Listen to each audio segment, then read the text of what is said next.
कि क्लास 10 आज हम लोग चालू कर रहे हैं chapter 3.2 the night I met Einstein. हम लोग ने फेमस पर्सनालिटी का पार्ट स्टार्ट किया था। लास्ट टाइम हम लोग ने कनेक्टिंग द डॉट्स पढ़ा था स्टीव जॉब्स के बारे में। अब हम लोग आज स्टार्ट करने वाले हैं आइंस्टाइन के बारे में। आइंस्टाइन एक साइंटिस्ट थे, ये आप सब लोगों को पता है। तो इस चैप्टर में बेसिकली उनके अचीवमेंट्स वगैरह इन सब के बारे में नहीं है।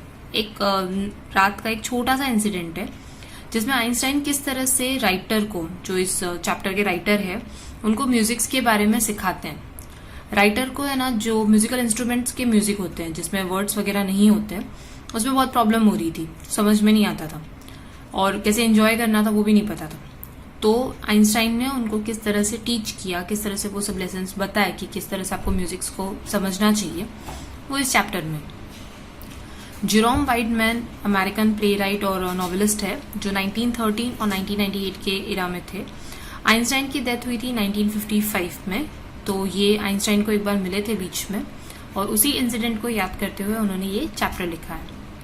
In 1960 he won the Pulitzer prize for his work. ये एक अमेरिकन अवार्ड है जो अपने फील्ड में या स्पेशली जो राइटिंग फील्ड में होते हैं उनके फेमस लोगों को मिलते हैं। इसके अलावा इन्होंने म्यूजिक वगैरह भी कंपोज किया है, लिरिक्स वगैरह भी लिखे हैं जो यहाँ पर नाम दिया हुआ है। जॉर्ज अबॉट, जेरी पैकचेक एंड शेल्डन हॉर्निक, इन सब के साथ में उन्होंने कोलैबोरेट करके लिरिक्स वगैरह राइटिंग किया था। फिर इनकी एक बुक थी I can get it for you wholesale, उस पर फिल्म भी बन चुकी है। तो ये तो राइटर के बारे में छोटा सा इंट्रोडक्शन टाइप है।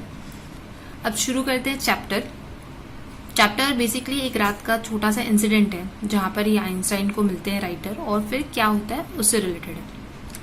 When I was a very young man, I was invited to dine at the house of philanthropist. After a wonderful dinner, our hostess took us to the large drawing room. Chairs were being arranged.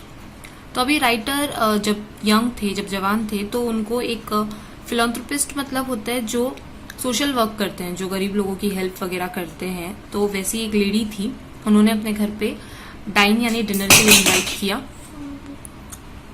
तो जब dinner वगैरह complete हो चुका था तो उनकी hostess मतलब जो गेस्ट वगैरह को देखती है और जिसने इनवाइट किया था एक्चुअली, वो उनको एक बड़े से रूम में लेकर गई जहाँ पे बहुत सारी चेयर्स वगैरह लगी हुई थी, अरेंज की हुई थी। I am arranging the chairs for a concert, my hostess said we are going to listen a very good pianist. तो यहाँ पर उनकी होस्टेस ने बोला कि हम ये चेयर इसलिए अरेंज कर रहे हैं क्योंकि यहाँ पे एक कॉन्सर्ट होना चाहिए वाला है, मतलब लाइव म्यूजिक जो होता है। तो और हम लोग बहुत एक फेमस जो है पियानो जो बजाते हैं वो पियानिस्ट को सुनने वाले हैं हम लोग। Though everyone else was very happy, I was not. I did not understand classical music. I thought I was tone deaf. I sat down so that I would not be impolite and waited for the concert to begin. I did not pay attention to the music after it began. तो अभी जब वो लोग drawing room में पहुंचे तो सब लोग बहुत खुश थे कि जो कॉन्सर्ट सुनने को मिलेगा वगैरह, सब लोग हैप्पी थे। लेकिन राइटर नहीं था क्योंकि उसको क्लासिकल म्यूजिक समझ में नहीं आता था, क्योंकि यहाँ पर सिर्फ पियानो बजने वाला था, कोई इंसान गाने वाला नहीं था, कुछ नहीं। तो पियानो की ट्यून को सिर्फ समझ के एंजॉय करना था। तो राइटर अपने बारे में सोचता था कि वो टोन डेफ है। टोन डेफ मतलब जिसको डिफरेंस नहीं पता चलता, हाई नोट्स, लो नोट्स जो म्यूजिक होते हैं सिर्फ। अगर आप लोगों ने भी कभी ऐसी यूट्यूब वगैरह पे सर्च किया रहेगा जो इसमें सिर्फ म्यूजिक होता है, तो वो म्यूजिक के बीच में जो डिफरेंस है या म्यूजिक को किस तरह से सुनना है वो नहीं समझ में आता था उसको। लेकिन वो फिर भी पोलाइटली बैठ गया शांति से, ताकि वो इम्पोलाइट ना लगे।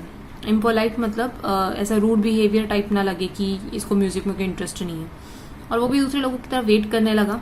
लेकिन जब कॉन्सर्ट शुरू हुआ था तो उसने म्यूजिक पर कुछ भी ध्यान नहीं दिया, क्योंकि वो उस चीज को, उसको लगता था कि ये बोरिंग है या उसको समझ में नहीं आता, इसलिए। After a while I heard everyone clapping, so I realize that the piece was over. Just then I heard a gentle but firm voice saying you are fond of Bach. तो अभी जब कंसर्ट ऑल पीस मतलब बीच का एक part खत्म हुआ था तो सब लोग ताली बजा रहे थे, तब राइटर को भी लगा कि हाँ अभी मुझे भी तालियां बजाना चाहिए, आई थिंक पीस खत्म हो गया। तो उसके जस्ट जब वो क्लैपिंग वगैरह कंप्लीट हुई थी तो उसके बाद उनको एक आवाज सुनाई थी, you are fond of Bach. Bach मतलब एक ये है म्यूजिशियन।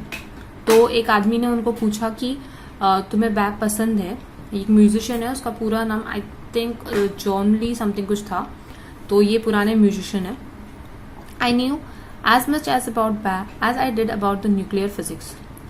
तो इन्होंने यहाँ पर मन में सोचा कि मेरे को उनके बारे में उतना ही पता है जितना कि मुझे न्यूक्लियर फिजिक्स के बारे में पता है. एज अ राइटर इनको ऑब्वियसली न्यूक्लियर फिजिक्स के बारे में नहीं पता है, और इनको जो म्यूजिशियन के बारे में अभी पूछा गया था वो भी नहीं पता है.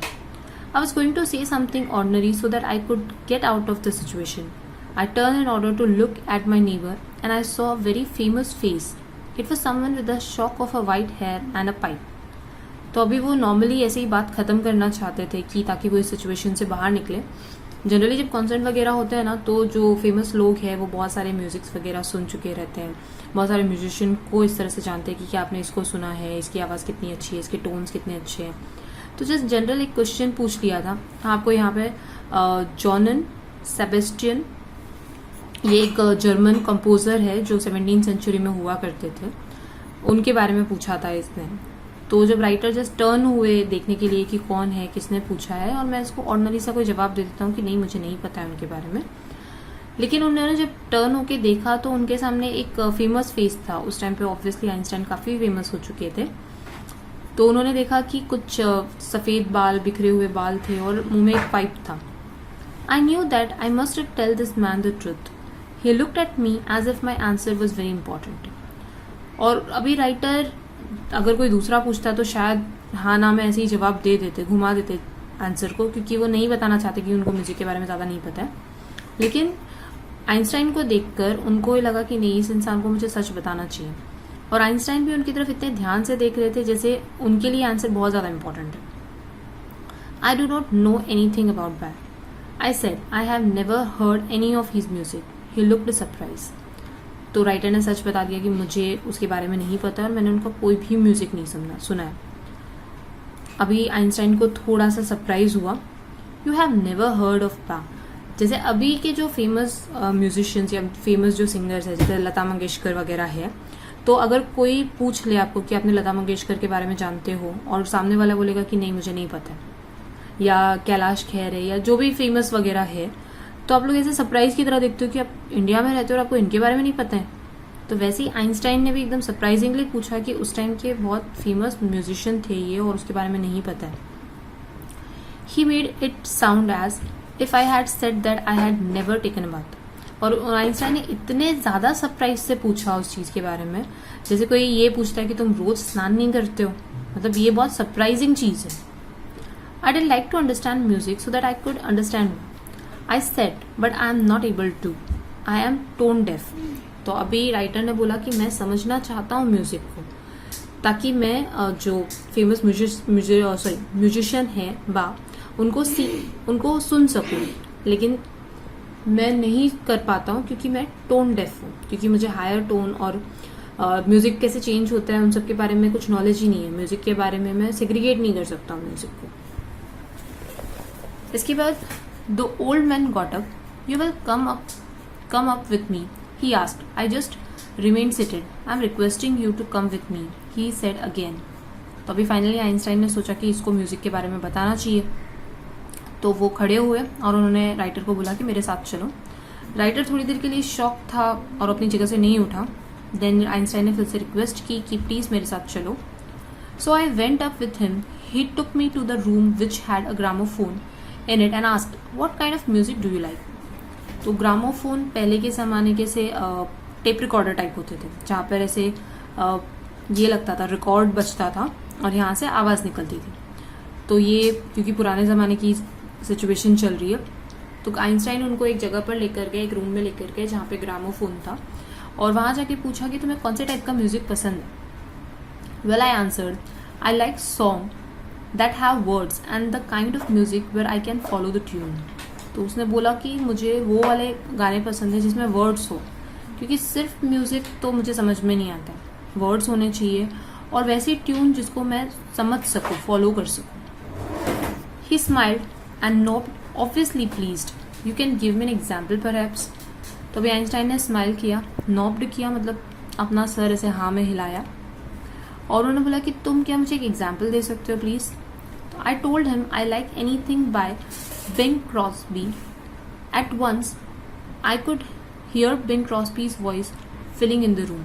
तो उन्होंने उस टाइम के जो ये थे सिंगर थे उनका नाम लिया बिंग क्रॉस्बी, कि मुझे उनके गाने पसंद हैं और मैं उनकी वॉइस को रूम में भी फील कर सकता हूँ। Now can you please tell me what you just heard.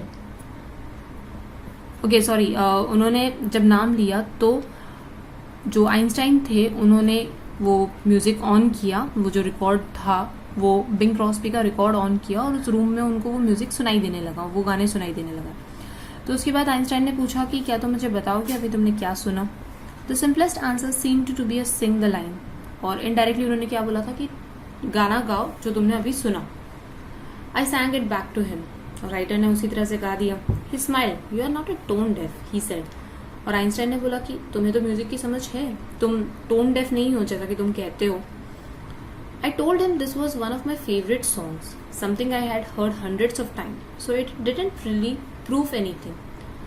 तो अभी राइटर ने बोला कि ये वाला सॉन्ग तो मैंने कितनी बार सुना है, तो मैं जैसे सुर है वैसे गा सकता हूँ, इसमें कोई ये तो प्रूफ नहीं होता है कि मैं टोन डेफ हूँ या नहीं हूँ, क्योंकि आप कोई भी चीज़ अगर 50 बार सुन लो तो आप बहरे भी हो, अगर 50 बार देख लो, कुछ होता है ना कि अगर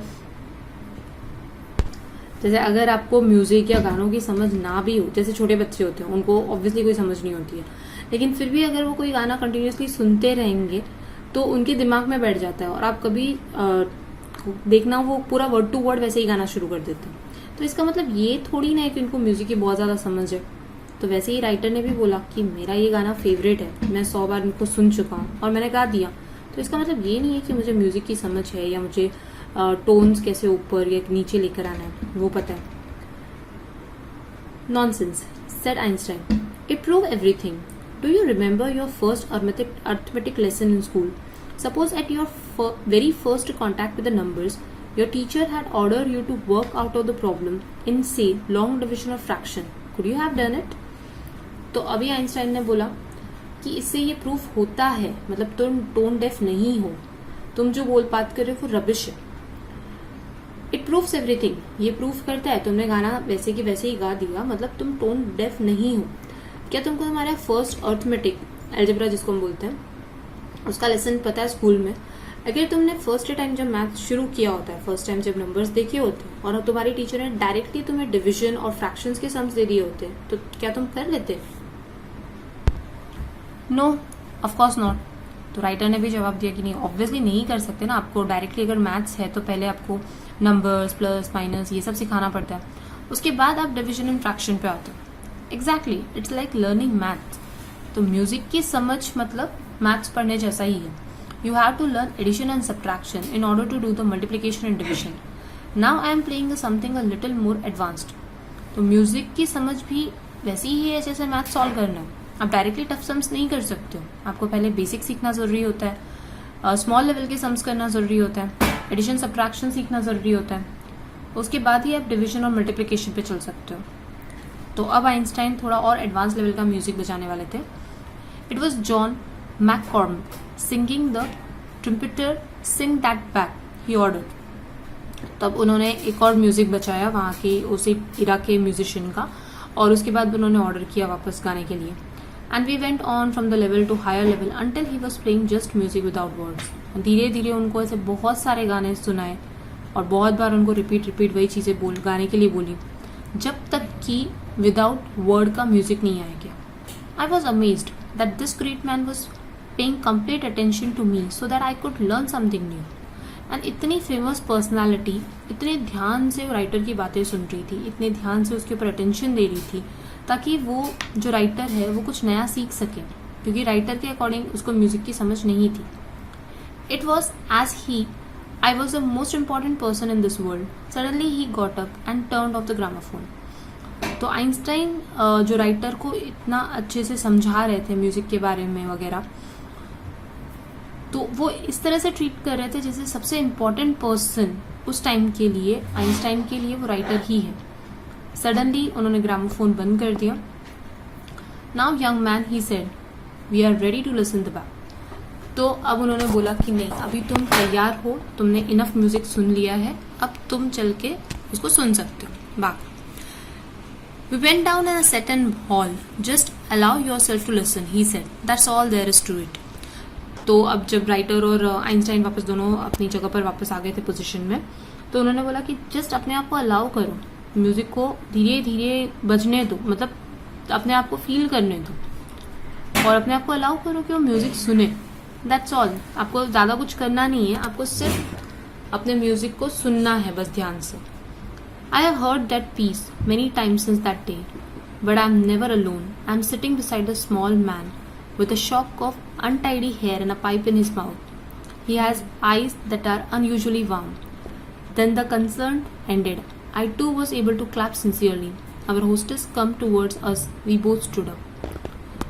तो उन्होंने वो जो म्यूजिक चल रहा था उस दिन के बाद भी काफ़ी बार सुना था, लेकिन जब भी वो उस म्यूजिक को सुनते थे वो कभी भी अकेला फील नहीं करते थे. उनको हमेशा ऐसा लगता था कि एक स्मॉल मैन जिसको अनटाइडी मतलब बिखरे हुए सफ़ेद बाल है और पाइप है, वो उनके साथ है हमेशा.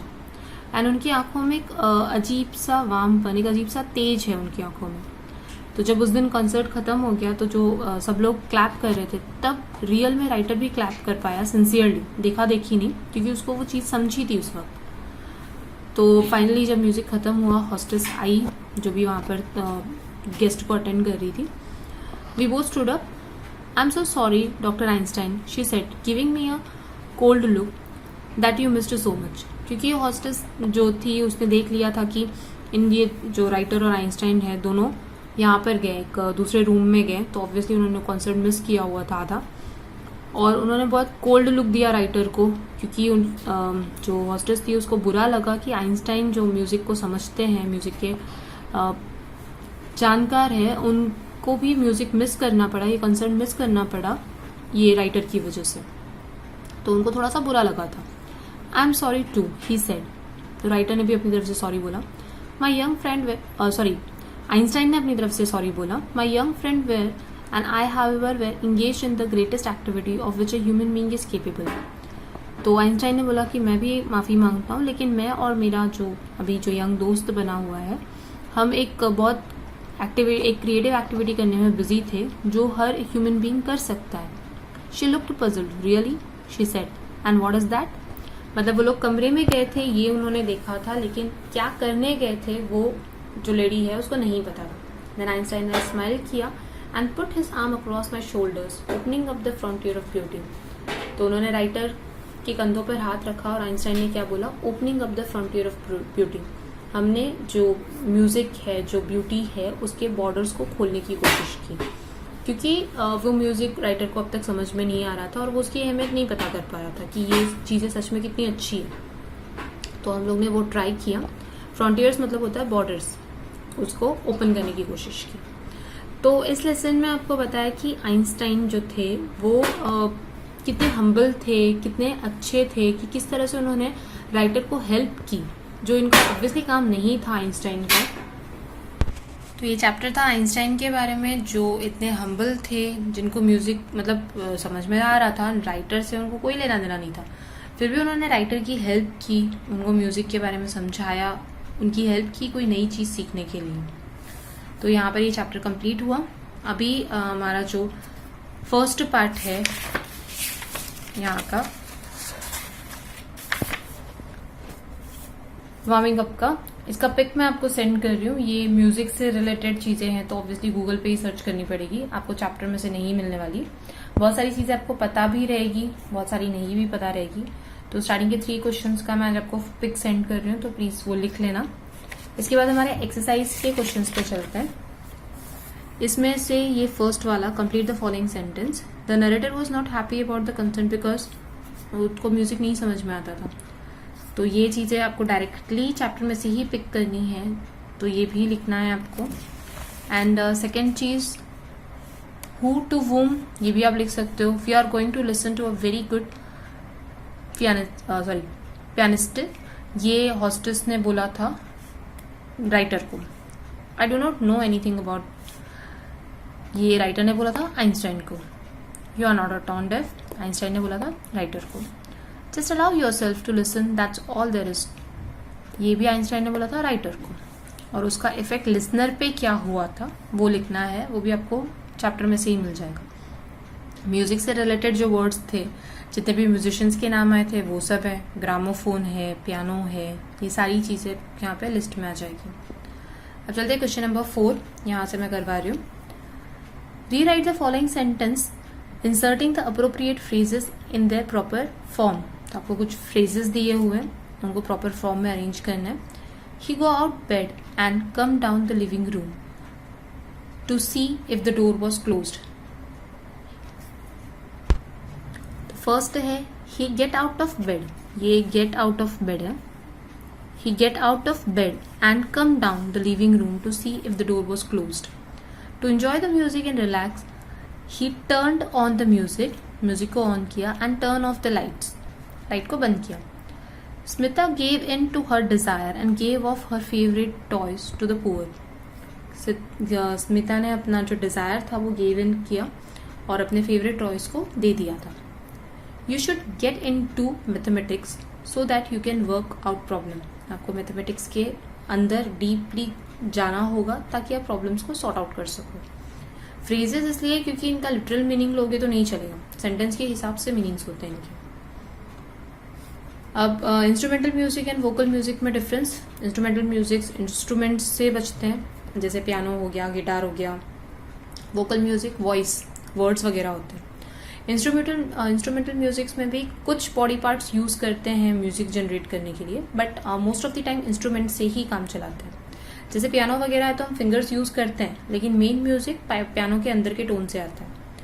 वोकल म्यूजिक हम गाते गाते थोड़ा बहुत हमारा इंस्ट्रूमेंट्स वगैरह यूज कर लेते हैं, लेकिन मेन म्यूजिक उसको वोकल म्यूजिक ही बोलते हैं। लाइट म्यूजिक, क्लासिकल म्यूजिक और फोक म्यूजिक। लाइट म्यूजिक मतलब एकदम स्लो मोशन में गाना चल रहा है। क्लासिकल म्यूजिक मतलब अपना जो तबला वगैरह लेकर बैठते थे और पहले के लोग जो गाना गाते थे वो। फोक म्यूजिक मतलब गांव वगैरह के जो गाने होते हैं।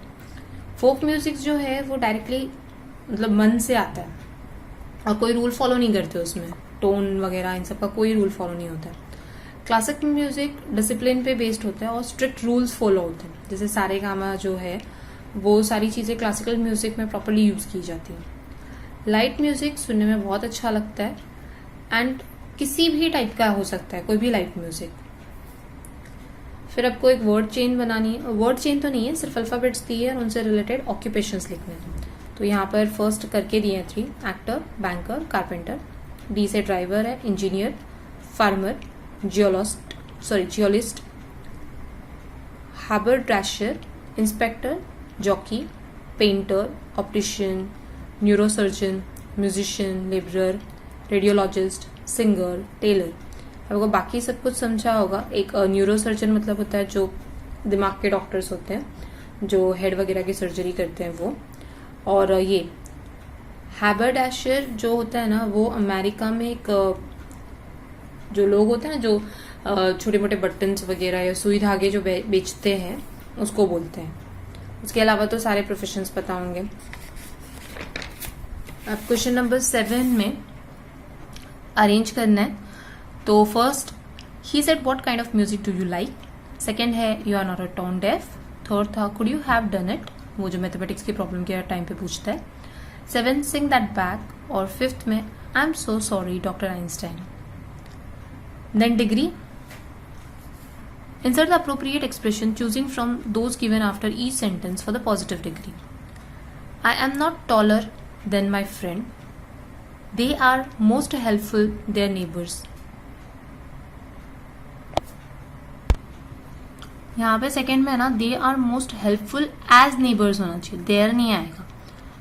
दे are most helpful as neighbours. No other desert in Africa is as big as the Sahara desert. Very few animals in the wild are exactly as huge as an elephant. Some snakes are as tasty as pizza. उसके बाद आपको degree change करनी है superlative, comparative and positive में। No one the class is a brilliant as Tanvi. Tanvi is the most brilliant in the class, superlative है, सबसे ज्यादा most. A diamond is in the most precious of all stone. Comparative मतलब more than ये वैसा वाला। A diamond is more precious than any other stone. Her handwriting is better than that of her sister. Positive. Her sister's handwriting is not as good as hers. Jupiter is the largest of all planets. Comparative.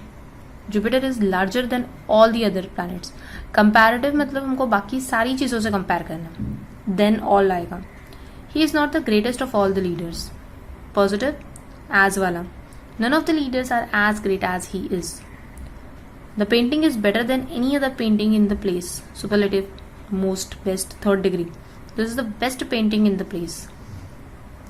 तो ये degree वगैरह please अभी के लिए लिख लेना, बाद में ये चैप्टर्स कंप्लीट हो जाएंगे. नेक्स्ट वीक में मैं सिर्फ मैथ्स के लेक्चर ही लेने वाली हूँ.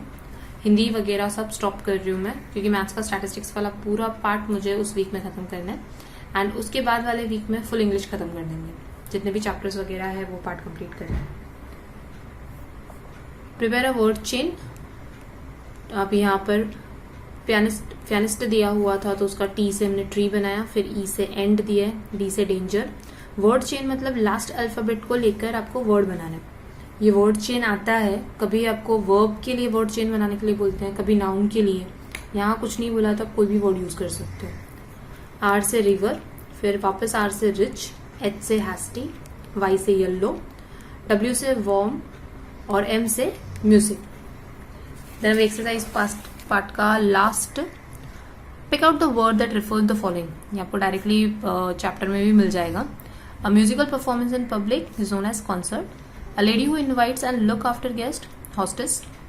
अ device use to play the recorded music, gramophone. One who is poor eight despairing musical notes, tone deaf. And boundaries और लिमिट, लास्ट वर्ड था फ्रंटियर. तो यहाँ तक एक्सरसाइज का पार्ट कंप्लीट कर लेना. इसके बाद ये जो फेमस म्यूजिशियन है फिलहाल उसके बारे में हम लोग को लिखने के लिए नहीं आने वाला है. इंटरव्यू क्वेश्चंस, आगे की चीज़ें जो राइटिंग स्किल वगैरह है वो हम चैप्टर्स खत्म होने के बाद देखेंगे कि ये कहाँ पे कंप्लीट करना है.